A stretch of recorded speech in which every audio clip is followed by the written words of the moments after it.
Hello বন্ধুরা, আমার নাম গজেন্দ্র বিশ্বাস। বয়স ২৪ বছর, উচ্চতা ৫ ফুট ৬ ইঞ্চি। প্রতিদিন ব্যায়াম করার কারণে পেটানো চেহারা।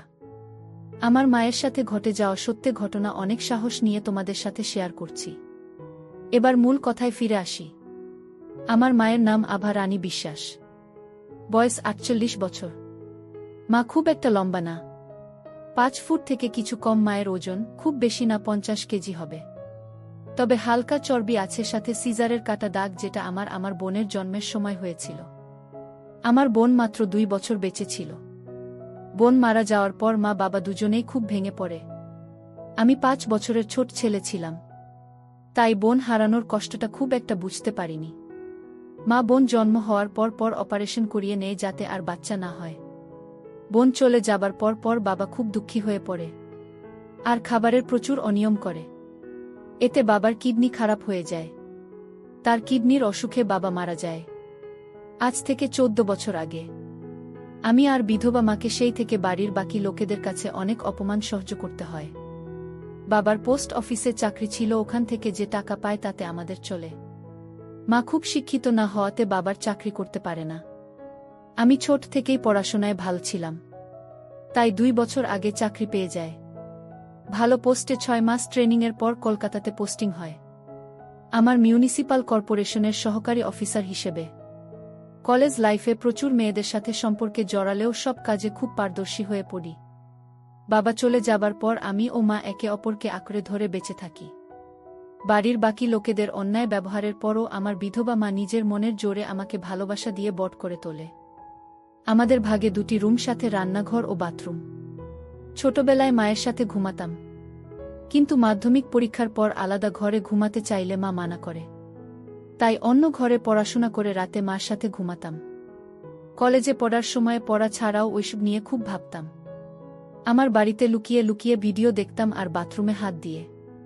মা আমাকে আদর করত সবসময়, আর আমিও মাকে খুব ভালোবাসতাম ও শ্রদ্ধা করতাম।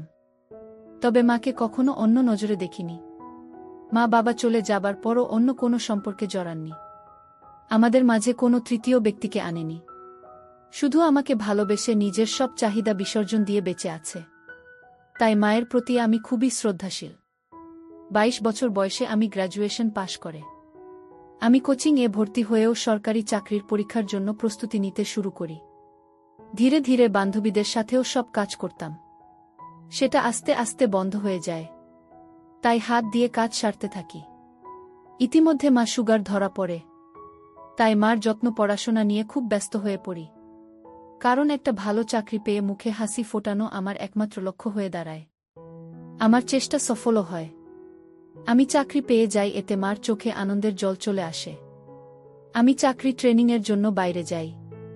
ট্রেনিং শেষ হলে কলকাতাতে পোস্টিং পাই, তাই কলকাতা যাবার সিদ্ধান্ত নিই। কারণ আমি ভেবেছিলাম আগের চাকরিতে থিত হয়ে তারপর মাকে নিজের কাছে নিয়ে যাব। মা রাজি না হলেও আমি জোর করে একা কলকাতায় চলে আসি, আর এক বেডরুম, বাথরুম আর কিচেনের একটা ফ্ল্যাট ভাড়া নিয়ে। নতুন চাকরির কাজের চাপে নিজের যত্ন নেওয়ার কথা কি ভুলে যায়। সারাদিন অফিস থেকে বাসায় ফিরে হোটেলের খাওয়া দাওয়া করি, আর অভ্যস্ত রেগুলার ভিডিও দেখি, আর হাত দিয়ে কাজ সারা আর সিগারেট টানা বাজে অভ্যাস শুরু করি। এতে হিতে বিপরীত হয়, আর আমার টাইফয়েড হয়ে যায়। খুব অসুস্থ হয়ে পড়ি। তখন মা খুব ভয় পেয়ে যায় আর মামাকে সাথে করে নিয়ে কলকাতাতে চলে আসে আমার সাথে একবারে থাকার জন্য। টাইফয়েডের ইনফেকশন কমে আসলে মামা চলে যায়। মামা চলে যাবার পরে মা সারাদিন আমার যত্ন করে, আমাকে খাইয়ে দেয়। আমার সব কাজ করে স্নান করিয়ে দিতে চাইলে আমি রাজি না হওয়াতে মা আমাকে বাথরুমে ধরে ধরে নিয়ে যায় আর দরজার বাইরে দাঁড়িয়ে থাকে। এভাবে আস্তে আস্তে সুস্থ হতে থাকি। ডাক্তার আরও কিছুদিন বেড রেস্ট নিতে বলে। এদিকে মা থাকাতে অনেক দিন ভিডিও দেখতে পারছি না, তাই ছটফট করছি, চালায়। এভাবে হঠাৎ করে একদিন ফোনে নেট ঘাঁটতে ঘাঁটতে একটা গল্পের সাইট খুলে গল্পের মেয়েটির জায়গায় পরিমনি মনে করি, আর ছেলেটির জায়গায় নিজেকে। এভাবে নিজেকে শান্ত করি। এভাবে আর ২ মাস কেটে যায়। এরপর একদিন রাতে মা খুব চাপের ছিল। তোমার দূরে বাথরুমের ভিতরে ঢুকে লাইট জ্বালিয়ে কোনোমতে পেচ্ছাপ করতে বসে। মা হয়তো ভেবেছিলে আমি ঘুমোচ্ছি, তাই দরজা বন্ধ করে। কিন্তু আমি গল্প পড়ছিলাম, তাই মাকে দেখে ফোন নামিয়ে পাশে রেখে দিই।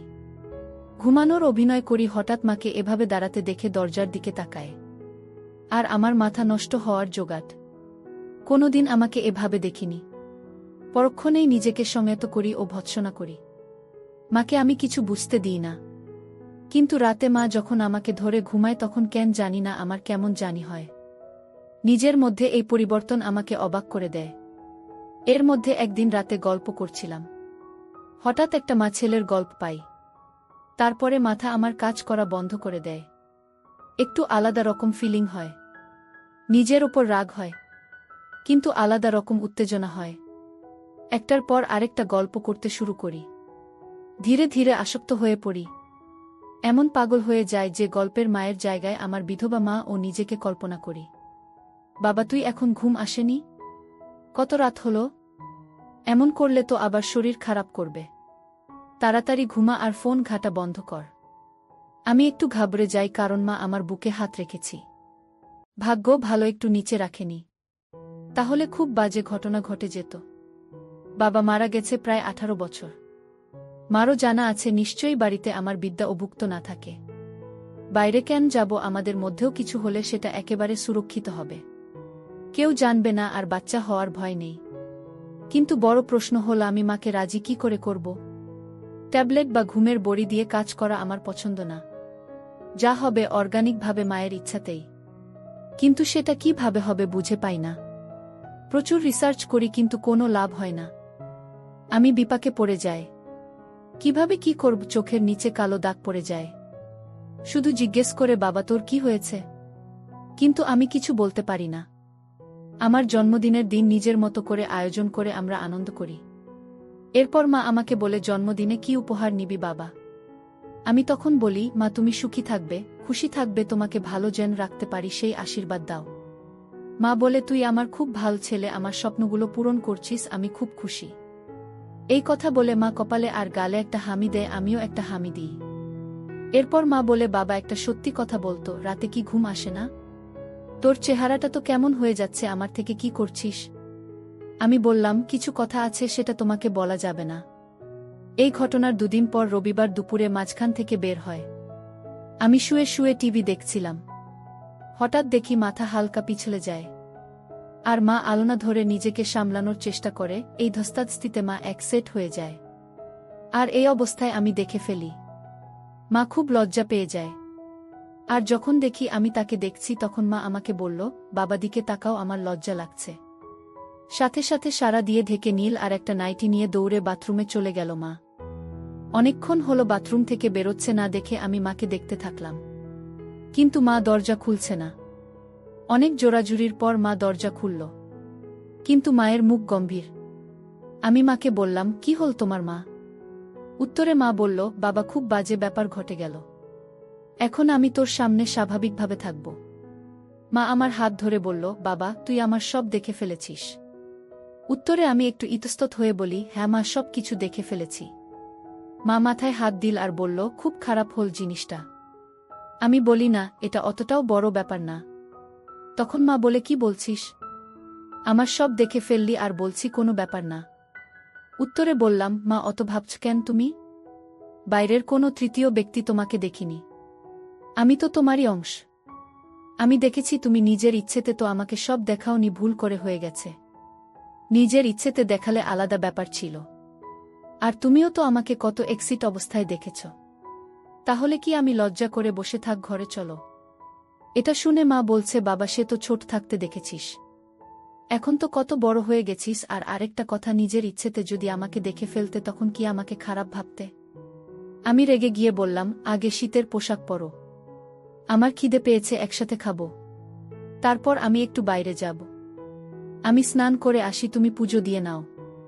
আমি বাথরুমে গেলাম আর হাতের কাজ সেরে নিলাম। আমার মাথা ঘুরে গেল। আমি তাড়াতাড়ি সব পরিষ্কার করে স্নান করতে লাগলাম। আমাকে নিয়ে ভাবতে লাগলাম, যেভাবেই হোক মায়ের সাথে কাজটা করতে হবে। আমি হালকা হালকা ইশারা দেবে আমাকে। এইভাবে স্নান করে বেরিয়ে দেখি মা খাবার রেডি করে ডাইনি নিয়ে বসে আছে। আমি চুল আঁচড়ে বরিস পায়ে লাগিয়ে খেতে বসলাম। আর চোখে মাকে দেখছি মা নিচু হয়ে খাচ্ছে দেখে আমি বললাম, মা কি হয়েছে? তোমার যা হয়েছে সেটা ভুলে যাও তো। মা বলছে, বাবা আমি বলতে পারছি না, খুব লজ্জা লাগছে। এই কথা শুনে আমি নিজের রাগ সামলে নিয়ে বলি, মা আমি কি করে তোমারে লজ্জা কাটবে তুমি বল। তো মা বলে, আমি কিছু জানি না রে বাবা। আমি এবার বলি, ঠিক আছে, তোমার এই গুণটা মুখ আমার দেখতে ভালো লাগে না। তুমি ছাড়া আমার আর কেউ নেই। আমি তোমার সামনে এক সেট হয়ে যাবা, তুমি দেখে নিও। তাহলে তোমার লজ্জা যদি কাটে। আর মা তুমি পোশাক পরেও যতটা সুন্দরী, পোশাক ছাড়াও তত সুন্দরী। এটা শুনে মা একটু থমকে গেল। তখন আমি মাকে বলি, আমি 8টার দিকে বাড়ি ফিরে আসি, তারপর সব কথা হবে। আমি বেরিয়ে আমার এক বন্ধুর সাথে আড্ডা দিতে চাই, কিন্তু মন লাগছে না। তাই 6টার দিকেই বাড়ি ফিরে আসি। মা আমাকে আসতে দেখে বলে, এত তাড়াতাড়ি চলে এলে যে? আমি বলি, তুমি এমন গোমরা হয়ে বসে থাকবে আর আমি বাইরে আড্ডা দিই, সেটা হয় না। আর আকাশটাও খারাপ করেছে, ঠান্ডাও লাগছে ভালো, তাই চলে এলাম। আমরা একসাথে চা খাই। তারপর মাকে বলি, এবার তুমি আমাকে খুলে বলল, কি হয়েছে তোমার? তো মা বলল, তুই আমার সব দেখলি, তোর বাবা ছাড়া আর কেউ আমাকে দেখিনি। আজ তুই দেখলি কেমন লাগছে? তোর সামনে আসতে লজ্জা লাগছে। খুব ভালো ছিলাম, যে কোনো অভাব ছিল না, কিন্তু কি জানি কি হচ্ছে। তখন আমি রেগে যাই আর বলি, তোমাকে পুরোপুরি এক সেট প্রথম দেখেছি হয়তো, কিন্তু তোমার প্রায় প্রতিটি অঙ্গ আমি দেখেছি। যখন তুমি রাতে বাথরুম যেতে দরজা বন্ধ না করে। না, এটা শুনে একটু হয়ে যায়। এরপর আবার আমি বলি, এই মাঝ বয়সেও এত মেনটেন করে রেখেছে। পেটের ছেলে দেখেছে, তাতেও লজ্জা জিজ্ঞেস করতে না আমি কেন ঘুমাই না? সেটার উত্তর হল, রাতে ঘুম আসে না। 25 বছর বয়সে যে জ্বালা হয় সব ছেলে ঠিক তেমনি জ্বালা আমার, কাউকে বলতে পারি না। তাই ভালোবাসার অভাবে আমার এই অবস্থা। মা তখন বলে, নিজেকে সংযত করার অন্য একটি উপায় আছে, সেটা করে একটু আরাম পাবে। কিন্তু শরীরকে এভাবে কষ্ট দিস না বাবা। তখন আমি বলি, মা আমার কষ্টের পরিমাণ অনেক, তাই তোমাকে বললাম, সন্তানের কষ্ট মা ছাড়া আর কেউ বুঝবে না। মা বলে, আমি জানি বাবা। একটা কথা বলি, আমিও তো নিজের চাহিদা ভুলে তোর জন্য বেঁচে আছি। তুই নিজে কষ্ট পেলে আমার কষ্ট হয়। বাবা আমাকে একটু সুখ যে বাবা। আমি তখন বলি, তোমাকে সুখী করা আমার একমাত্র উদ্দেশ্য। আজকে রান্না করতে হবে না, বাইরে থেকে খাবার অর্ডার করছি। কাল তো ছুটি, কালকে বাড়িতে আছি, তাই হালকা খাওয়া যাবে না। এবার বলে, বাবা এটা বুঝছিস, আমার ছেলে মাঝে আমি কোনোদিনও কাউকে আনেনি। তুই আমাকে একটু সুখ দিস তাহলে হবে। আমি বলি, তোমার জন্য আমি সব করতে পারি। যেমন তোমার লজ্জা ভাবটা আগে কাটায় বলে বাথরুম গিয়ে হাত পা ধুই আর সব বাইরের জামাকাপড় ছেড়ে এক সেট হয়ে বাইরে বের হই। মা চা খাচ্ছিল, মাকে এই অবস্থায় দেখে চমকে যায় আর আমার হাত থেকে কাপ নিচে পড়ে যায়। মা বলে উঠে, বাবা এ কি অবস্থা তোর? কেন এমনটা করলে? আমি ওই অবস্থায় মায়ের সামনে গেলাম আর মাকে বললাম, তোমার লজ্জা কাটানোর জন্য আর কোনো উপায় ছিল না। তুমি তো নিজের ইচ্ছেতে সব কিছু দেখাননি, তাও লজ্জা পাচ্ছ। আমি নিজের ইচ্ছেতে তোমাকে সব দেখলাম, কিন্তু দেখো মা, আমার একটুও লজ্জা করছে না। তোমার লজ্জা আশা করি এবার কেটে যাবে। আমরা একে অপরের পরিপূরক, আমাদের মাঝে কেউ আসবে না। তোমার সব কষ্ট আমি দূর করব। এইভাবে মনে হয়ে থাকবে, আমি সেটা দেখতে পারছিলাম না। মা আমার কথাগুলো শুনছিল, এক দৃষ্টিতে আমাকে দেখছিল। তারপর মা বলল, কাপড় পরে অসুস্থ ছেলে, ঠান্ডা লেগে যাবে। আর লজ্জা করব না বলে দাঁড়াও, আর একটা হামি দিল আর রান্নাঘরে চলে গেলা। নিজেকে আয়নাতে একবার দেখলাম আর ভাবলাম, চেহারাটা বেশ আমার। আমি এবার পোশাক পরে নিলাম। ইতিমধ্যে খাবার চলে আসলে আমরা তাড়াতাড়ি খেয়ে নিলাম। বাইরে ঝড় বৃষ্টি শুরু হলো, লোডশেডিং হয়ে গেল। আমরা সব ঠিকঠাক বন্ধ করে ইনভার্টার দিয়ে ছোট বাল্ব জ্বালিয়ে সবার জন্য রেডি হলাম। আমাদের ফ্ল্যাটটা 3rd ফ্লোরে। একটি ফ্ল্যাট কি আছে, কিন্তু ওনার বাইরে থাকে। আমাদের উপরে টেরাস গার্ডেন বা শুয়ে পড়ল। আমি বাথরুমে গিয়ে মা কথা ভেবে কাজ করতে লাগলাম, কিন্তু মা ডাকাডাকি করাতে ঘরে চলে আসলাম। মা ঘরে আসতেই জিজ্ঞেস করল, এতক্ষণ কি করছিলে? আমি বললাম, পটি করছিলাম। তো মা হঠাৎ বলে উঠল, পটি করছিলি না, অন্য কিছু করছি কে জানে। আমি কিছু বললাম না, জল খেয়ে সোজা বিছানায় উঠলাম ও কম্বল গায়ে দিয়ে মাকে বললাম, মা আরও গল্প করি। নিজেদের সুবিধা অসুবিধা সব বুঝি, কেবল 10টা বাজে, কাল ছুটি, দেরি করে উঠব। মা বলল, ঠিক আছে, আজ থেকে আমি তোকে ঘুম পাড়িয়ে দেব। আমি বলি, মা একটা কথা জিজ্ঞেস করব, লজ্জা পাবেন না বা রাগ করবে না? তো মা বলল, আমার লজ্জা তুই কাটিয়ে দিয়েছিস না। স্কাইওয়ে পড়তে আমার সামনে লাস্ট এক্সিট হয়েছিস। আজ আবার হোলি, আর তুই যদি নিজে মনের সব কথা আমাকে না বলিস তাহলে আমি রেগে যাব, আর তার থেকেও বেশি কষ্ট পাব। আর ভাবব আমার ভালোবাসা থেকেই কমতি থেকে গেল যে তোর আমি প্রিয় বন্ধু হতে পারলাম না। আমি এটা শুনে বলি, তোমাকে কোনো কষ্ট আর পেতে হবে না। তোমার সব চাহিদা আমি পূরণ করব। তুমি চাইলে আমাকে স্নানও করিয়ে দিতে পারো। তোমার যেভাবে খুশি, আমি মানা করব না। এবার বলো তো মা, নিজেকে কি করে তুমি সম্মত রাখতে আর কি করতে যেটা আমি করতে পারছি না, প্লিজ বলো। এই কথা শুনে মা বলছে, বাবা আমি খুব খুশি হলাম যে তুই নিজের মনের কথাগুলো খুলে বলছিস। তখন আমি বললাম, মা আমি সবসময় তোমাকে সব বলতে চাই, তবে তুমি যদি অস্বস্তি বোধ করো তাই বলতাম না। আর তুমি যা লজ্জা পাও তাই বলতাম না। তুমি ফ্রি হয়েছ তো আমি আমার সব তোমাকে উজাট করে দেব, যেমনটা তুমি চাও। আমার বিধবা মা, আমার প্রিয় বন্ধু আছে, আর কাউকে লাগবে না। তারপর বলতে শুরু করল, বাবা তুই এটা ভাবিস না আমাকে শারীরিক কষ্ট পেতে হয়নি। উত্তর কষ্টের পরিমাণটা হয়তো অনেক, কিন্তু আমার কষ্ট কিছু কম ছিল না। অন্য কারো সাথে সম্পর্কে আমি জড়াইনি। তোর মুখ দেখে নিজেকে সংযত রেখেছি, কখনো কখনো নিজেকে নিজেই ঠান্ডা করতাম। বাস আর কিছু না, জানতাম এটা শরীরের জন্য ঠিক না, কিন্তু আমার আর কিছু করার ছিল না। তোর জন্য সব কিছু বিসর্জন দিয়েছি বাবা। আমাকে এবার একটু সুখের মুখ দেখাস। আমার একটু খারাপ লাগলো। আমি বললাম, মা আগে যা হয়েছে ভুলে যাও, আমি তোমাকে এখন থেকে এতটা ভালোবাসবা, আদর যত্ন করব, তুমি সব কষ্ট ভুলে যাবে।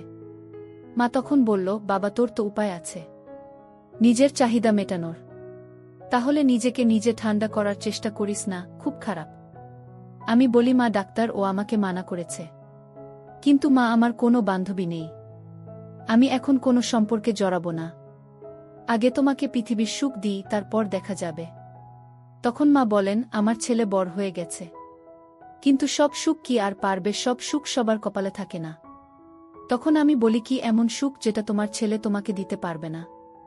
তখন মা আমার গালে হাত দিয়ে আমাকে বলে, পারবি না রে বাবা, পারবি না, আমাকে ও সুখ দিতে পারবি না। আমি বলি, কেন মা, আমি কেন পারবো না? নিজেকেও তোমাকে সব সুখ দেব, তোমার সব চাহিদা পূরণ করবে, এই প্রমিস করেছি। শুধু তোমাকে মুখ ফুটে বলতে হবে না। তখন বলে, ছেলেকে কি এটা বলা যায় বাবা? পৃথিবীর সবচেয়ে নিষিদ্ধ জিনিস লোকে জানলে তথ্য করবে। আমি মার হাত ধরে বলি, মা একটা কথা আমার মাথার দিব্যি দিয়ে বলো তো, তুমি কি সত্যি চাও না আমাকে উপযুক্ত মনে করো না? আমাদের দুজনের এই জীবনেই একাকী জীবন, আমাদের মাঝে কেউ কোনো দিন আসেনি, আসবেও না। আমার জন্য সব বিসর্জন দিয়েছিলেন, আমার জন্য সব ফিরে পাবে। তুমি নিজেই বললে তোমার ছেলে বড় হয়েছে আর আমরা বেস্ট ফ্রেন্ড, তাহলে কি মা আমি? মা কান্না করে উঠল আর বলল, দূর থেকে উপযুক্ত আর কেউ না রে বাবা, শুধু আমার মাতৃত্ববোধ আমাকে আটকাচ্ছে। আমি তখন বলি, আমি কিছু কথা বলবো, তাহলে তোমার মাতৃত্ববোধ আরও জেগে উঠবে, কিন্তু সেটা আমাকে আপন করার দিকে। মা তুমি কি জানো, আমি শরীর খারাপের সময় ইন্টারনেট থেকে গল্প করতাম আর নিজেকে ঠান্ডা করতাম। গল্প পড়ে হঠাৎ তোমার আমার কথা মনে পড়ে যায়, আর খুব গরম হয়ে যায়। মনের চাহিদা তোমাকে পাবার চাহিদাতে পরিবর্তন হয়, কিন্তু কোনো পথ খোলা না থেকে খুব কষ্ট পাই। ডাক্তার দেখাই, সেটা তো তুমি জানোই না। মা তোমার ছেলে বেড়াজালে জড়িয়ে পড়েছে, আমি খুব কষ্ট পাচ্ছি মা, আমাকে বাঁচাও। তোমাকে লুকিয়ে লুকিয়ে দেখি, তাই সেদিন তুমি খুব লজ্জা পাচ্ছ দেখে আমি নিজেই একসেট হয়ে সব দেখানোর জন্য। আমি তোমাকে সুখ দিতে চাই, তোমাকে সুখী করতে চাই, ছেলের কর্তব্য পালন করতে চাই। তুমি আমার কষ্ট দূর করে মায়ের দায়িত্ব পূরণ করো, আমাকে নাও মা। মা তখন বলে, তোর মনে এত কিছু ছিল বাবা, তোকে আমি নিরাশ করব না বাবা, আমাকে সুখ দে, তবে বন্ধুর মতো না। যা হবে মা, ছেলে হয়ে আমি মা হয়ে তোর কাছে সব চাই, তাই বাবা কাছে আরও। আমি মাকে আই লাভ ইউ বলে নিয়ে মাকে উঠে বসতে বলি, আর লাইট জ্বালিয়ে দিই। মা কিছু বলার আগে মাকে পা ছুঁয়ে প্রণাম করি আর বলি, এটা আমাকে ছোট থেকে আগলে রাখার জন্য। এরপর যা হবে সব নতুন, সব আলোতে হবে। আর যদি কোনো ভুল ত্রুটি করিও ক্ষমা করে দিও বলে কাজ শুরু করে দিই।